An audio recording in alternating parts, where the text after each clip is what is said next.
हरे कृष्णा, राधे राधे। नमस्कार मेरे प्यारे दर्शकों।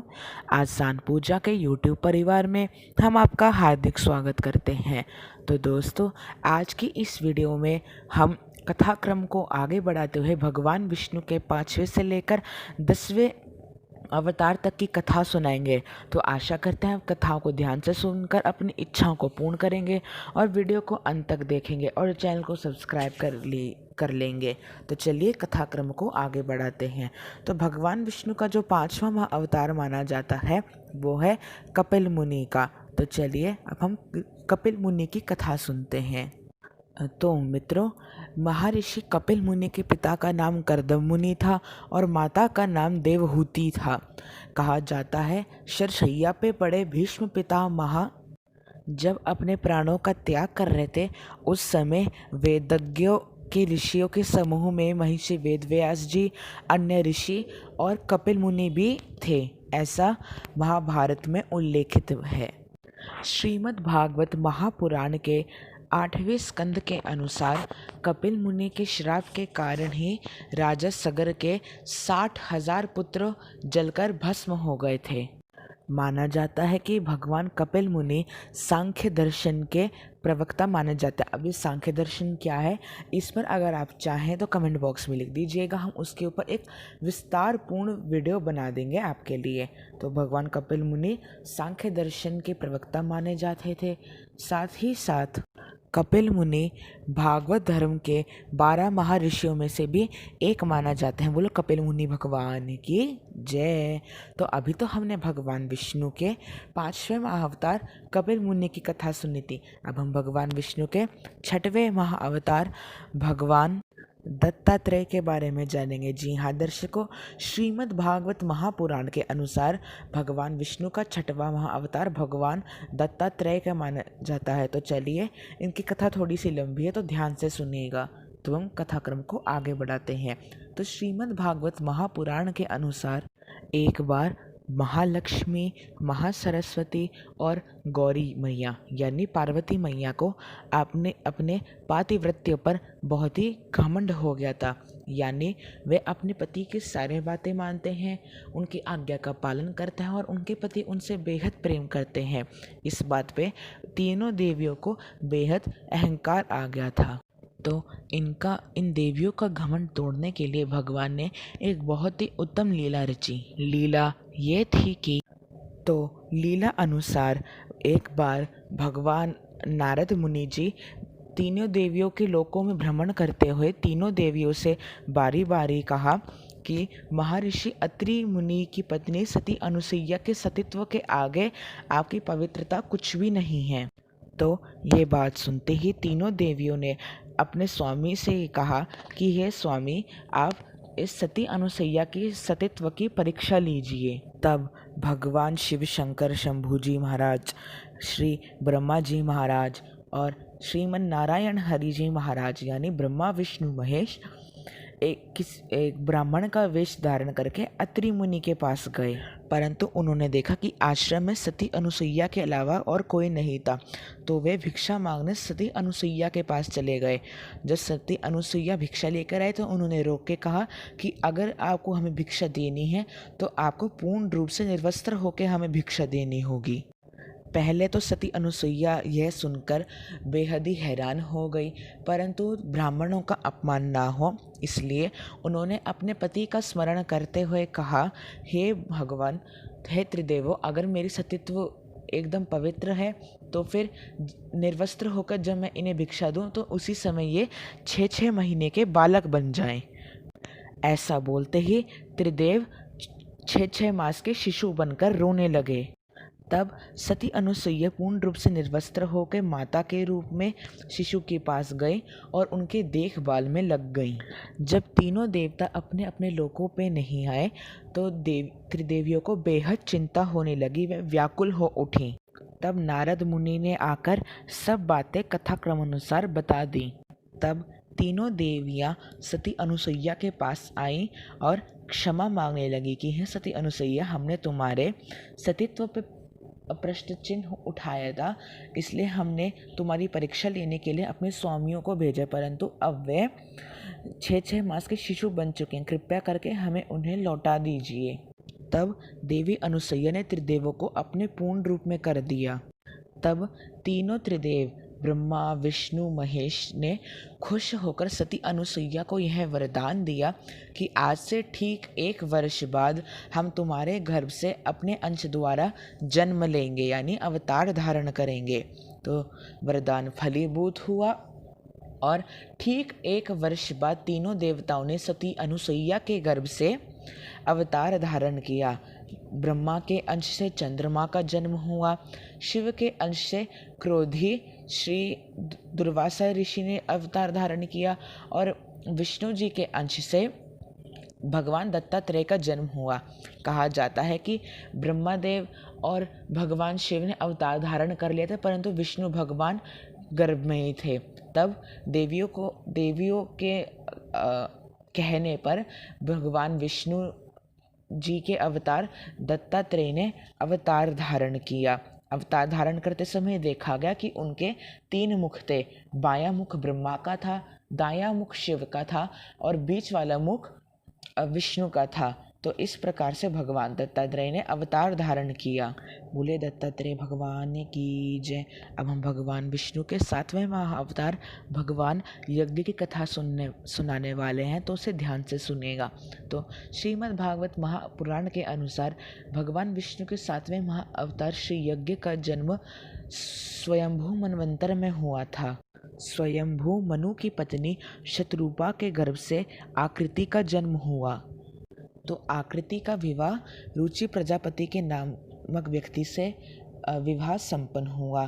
तो आकृति के गर्भ से भगवान श्री हरि विष्णु नारायण ने यज्ञ के नाम से अवतार धारण किया। भगवान यज्ञ और उनकी धर्मपत्नी दक्षिणा से 12 महाबलशाली पुत्र उत्पन्न हुए। वे ही 12 पुत्र आगे चलकर स्वयंभू नामक मनवंतर में 12 महादेवों का रूप धारण किया। बोले श्री यज्ञ भगवान की जय। अब हम भगवान विष्णु के 8वें महाअवतार श्री ऋषभदेव जी महाराज की कथा सुनाएंगे। तो कथा को बेहद ध्यान से श्रवण किएगा। तो श्रीमद् भागवत महापुराण के अनुसार महाराज नाभि की कोई संतान नहीं थी।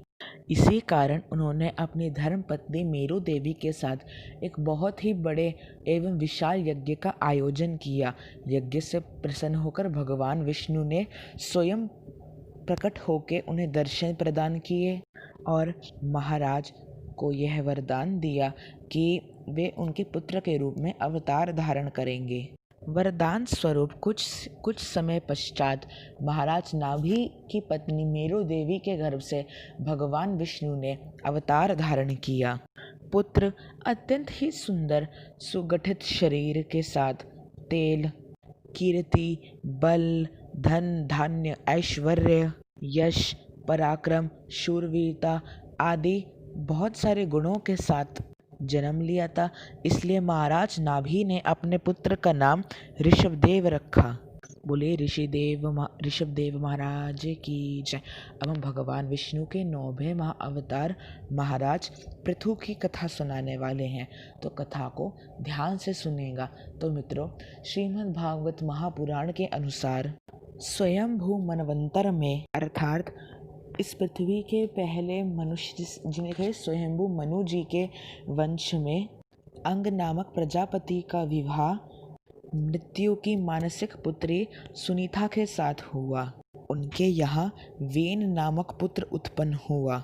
उसने भगवान को मारने से इनकार किया और स्वयं की पूजा करवाने लगा।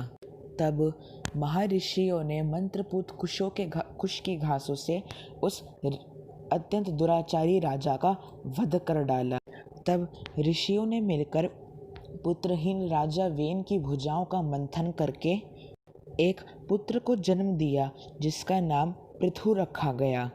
पृथु के दाहिने हाथ में चक्र, चरणों में कमल देखकर ऋषियों ने बताया कि ये पृथु नाम का बालक स्वयं भगवान श्री हरि विष्णु नारायण हैं। राजा वेन जितना ही दुराचारी था उससे ठीक उलट पृथु महाराज उतने ही दयालु स्वभाव के थे। बोले पृथु महाराज जी की जय। अब हम आपको भगवान विष्णु के 10वें महाअवतार मत्स्य अवतार के बारे में कथा सुनाएंगे, तो कथा को ध्यान से सुनिएगा। तो मित्रों, श्रीमद् भागवत महापुराण के अनुसार राजा कृतयुग के वंश में राजा सत्यव्रत उत्पन्न हुए। एक दिन महाराज सत्यव्रत गंगा नदी के तट पर अपने पितरों को जलांजलि देने पहुँचे। उसी समय जब वे जलांजलि की मुद्रा बना रहे थे और जलांजलि दे चुके थे, उसी समय उनकी मुद्रा में एक छोटी सी मत्स्य यानी मछली आकर फंस गई। उनकी दया को देखते हुए मछली जोर जोर से चीखे जा रही थी, हे राजन मेरी रक्षा करो, एक बड़ी मछली मुझे खाने आ रही है। तब राजा सत्यव्रत ने उस मछली को एक छोटे से कटोरे में डाल दिया। एक प्रहर यानी 3 घंटे के बाद देखा तो वो मछली फिर चीख के बोल रही थी कि हे राजन, मैं इसमें सही तरीके से आ नहीं रही, आप मुझे कोई बड़ा स्थान दीजिए। तब उन्होंने एक बड़ी कढ़ाई में उस मछली को स्थान दिया पानी भर के। परंतु ठीक दूसरे प्रहर यानी दूसरे तीसरे घंटे बाद उन्होंने उस मछली को फिर देखा कि वह फिर से रुदन कर रही है कि हे राजन, मेरे लिए ये स्थान भी पर्याप्त नहीं, आप मुझे दूसरा स्थान प्रदान करें। तब महाराज सत्यव्रत ने एक मटके में उस मछली को स्थान दिया, परंतु फिर एक पहर के बाद वो मछली फिर से रुदन करी थी, हे महाराज सत्यव्रत, मेरे लिए ये जगह भी कम पड़ रही है, आप मुझे किसी और जगह पे स्थान दो। तो महाराज सत्यव्रत परेशान होकर उस मछली को एक नदी में फेंक दिया। 3 घंटे के पश्चात उन्होंने फिर देखा, वो मछली फिर से रुदन करते हुए बोली, हे राजन, मेरे लिए नदी भी कम पड़ रही है, आप मुझे कहीं और स्थान दिलवाइए। तो राजा सत्यव्रत ने परेशान होकर अपने सैनिकों की सहायता से उस मछली को समुद्र में फेंकवा दिया।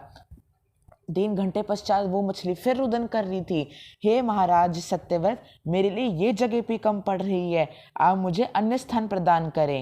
तब महाराज सत्यव्रत ने समझ लिया ये कोई आम मछली नहीं है, ये स्वयं भगवान विष्णु हरि नारायण है। तो वे घुटने के बल बैठ के भगवान की स्तुति की और कहा, हे प्रभु, मेरे राज्य में सबसे बड़ा समुद्र है, कृपया करके आप अपना आकार छोटा करके इसे स्वीकार करें। तब भगवान विष्णु हैं बड़े दयालु, तो उन्होंने अपना आकार छोटा किया और अपना पूर्ण रूप से दर्शन देते हुए कहा, हे महाराज सत्यव्रत, पृथ्वी पे जल प्रलय आने वाली है, इसलिए तुम एक बड़ी सी नाव बना लो, उसमें जड़ी बूटियों के बीज और सप्त ऋषि एवं वेदों को बिठाकर स्वयं उस नाव के नाविक बन जाओ और ठीक इसी जगह तुम सभी सामग्री को इकट्ठा करके यहीं मिलना। तो जल प्रलय का समय आया, नाव भी डूबने वाली थी। तो महाराज सत्यव्रत ने भगवान विष्णु से प्रार्थना करी, हे भगवान विष्णु, हमारी रक्षा कीजिए। तब भगवान विष्णु ने मत्स्य अवतार धारण किया और महाराज सत्यव्रत से कहा, हे महाराज सत्यव्रत, ये रस्सी लेकर मुझे नाव को मुझसे बांध दीजिए, मैं आप लोगों की रक्षा कर लूँगा। तो महाराज सत्यव्रत ने ऐसा ही करा और जल प्रलय के समय सप्त ऋषियों को, धन धान्य औषधियों को और महाराज सत्यव्रत की रक्षा करी। इस पृथ्वी को भी जल प्रलय से बचा लिया। बोलिए श्री मत्स्य अवतार की जय। तो मेरे प्यारे दर्शकों, आज की इस वीडियो में हमने भगवान विष्णु के 5वें से लेकर 10वें महाअवतार की कथा सुनी। आशा करते हैं कि आपको वीडियो अच्छी लगी होगी। वीडियो अच्छी लगने पर वीडियो को लाइक कर लीजिएगा, चैनल को सब्सक्राइब कर लीजिएगा। धन्यवाद मित्रों, आपसे मिलते हैं अपनी अगली वीडियो में। तो तब तक के लिए हरे कृष्णा, राधे राधे, नमस्ते।